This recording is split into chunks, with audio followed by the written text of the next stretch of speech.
ओम नमः शिवाय। आज हमसे राजीव जी का प्रश्न आया है कि गुरुजी मोक्ष है क्या? हम राजीव जी को बताना चाहते हैं कि राजीव जी, मोक्ष आपकी संतुष्टि है। जब आपको संतुष्टि प्राप्त हो जाती है तो समझ जाइए मोक्ष की प्राप्ति होने वाली है। देखिए, आज के समय में हम किसी भी प्रकार से जो हमारा सनातन धर्म में चीजें बताई गई हैं उनका किसी भी प्रकार से पालन नहीं करते हैं। मान लीजिए, आप छोटी सी बात है, ब्रह्मचर्य आश्रम।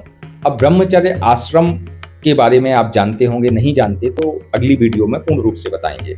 ब्रह्मचर्य आश्रम हुआ, इसके बाद गृहस्थ आश्रम है, गृहस्थ के बाद वानप्रस्थ है, वानप्रस्थ के बाद संन्यास आश्रम है। ये चार प्रकार के आश्रम हैं। अब चार प्रकार के आश्रम का उपभोग आप कैसे करते हैं?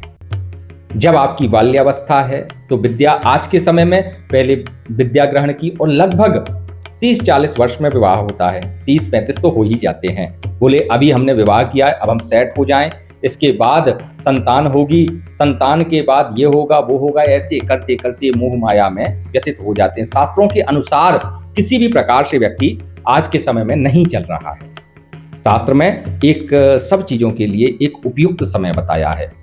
विद्या ग्रहण करना, जन्म होना, विद्या ग्रहण करना, विद्या के बाद आप शिक्षा ग्रहण करना, शिक्षा के बाद आप गृहस्थ जीवन में आना, गृहस्थ के बाद गृहस्थ जीवन का पूरा कार्य करने के बाद आपको वानप्रस्थ में जाना, वानप्रस्थ के बाद संन्यास, लास्ट में ईश्वर की आराधना करके अपना जीवन सफल करना। परंतु ऐसा कोई नहीं कर पाता है। मेरे शब्दों पे आप ध्यान दीजिएगा कि आप कहां तक किस प्रकार कर पा रहे हैं। क्या इसी से आपको ईश्वर की प्राप्ति होगी?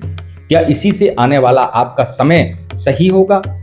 क्या आपका कर्तव्य केवल विवाह करना और पैसा कमाना, घर बार करना यही है? इसके अलावा आपका कर्तव्य नहीं है।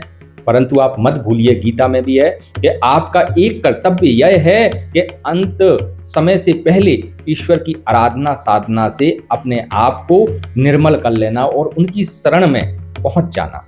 अगर ऐसा नहीं करते हैं तो आप भ्रम में जी रहे हैं, और भ्रम की कोई दवा नहीं, कोई उपाय नहीं, कोई तोड़ नहीं। यदि इसी से संबंधित कोई प्रश्न है तो दिए गए नंबर के माध्यम से आप हमसे साझा कर सकते हैं। समय कम है, पुनः प्रस्तुत होंगे। ओम नमः शिवाय।